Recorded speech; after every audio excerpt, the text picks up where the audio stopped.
Hi friends. Good morning. Welcome to Naveena's kitchen. ఈరోజు సింపుల్‌గా egg pasta ఎలా చేయాలో చూసేద్దామండి. అందుకు ఒక 1 కప్ పాస్తా తీసుకుందాం.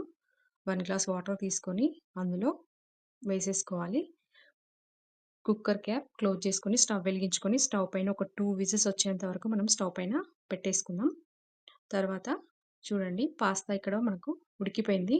ఈ ఉడికిపోయిన పాస్తాని మనం పక్కన పెట్టేసుకుందాం. ఇక్కడ వెజిటబుల్స్ అన్నీ కట్ చేసుకొని పక్కన పెట్టేసుకోవాలి. అందుకు క్యారెట్, 1 ఆనియన్, కొంచెం కాలీఫ్లవర్, బీన్స్, కొత్తిమీర, ఒక 3 ఎగ్స్ మనం ఇక్కడ రెడీ చేసుకొని పక్కన పెట్టేసుకుందాం. ఇక్కడైతే మనం ఎలాంటి సాస్‌లు, మసాలాలు వాడకుండా సింపుల్‌గా చేసేస్తున్నాం పాస్తా. చూడండి, స్టవ్ వెలిగించుకొని స్టవ్ పైన బాండీ పెట్టుకొని అందులో ఒక 1 స్పూన్ ఆయిల్ పోసేసుకోవాలి. ఒక 1 స్పూన్ ఆయిల్ అయితే మనకి ఇక్కడ కరెక్ట్‌గా సరిపోతుంది. చూడండి, మనం కట్ చేసుకున్న వెజిటబుల్స్ అన్నీ ఇందులో వేసేసుకోవాలి. కొంచెం 1 స్పూన్ సాల్ట్ యాడ్ చేసుకొని మూత పెట్టేసుకొని ఒక 5 మినిట్స్ అలా మగ్గనివ్వాలి అవి. తర్వాత 5 మినిట్స్ తర్వాత కొంచెం 1 స్పూన్ పసుపు ఏసేసుకొని కలుపుకోవాలి.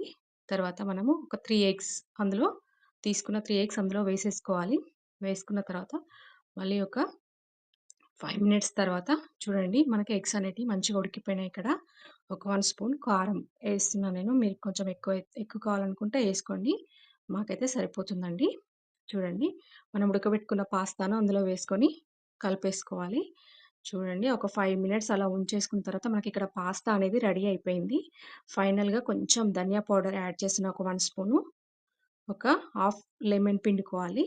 సూపర్ టేస్టీగా మనకిక్కడ పాస్తా అయితే రెడీ అయిపోయింది. ఒక్క 5 మినిట్స్ అలా ఉంచేసుకొని మనము ఫైనల్‌గా కొత్తిమీర జల్లేసుకోవాలండి. కొత్తిమీర వేసేసుకుంటే అయిపోతుంది.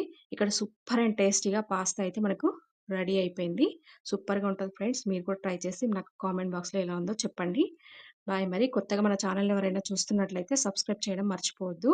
ఓకే మరి. బాయ్.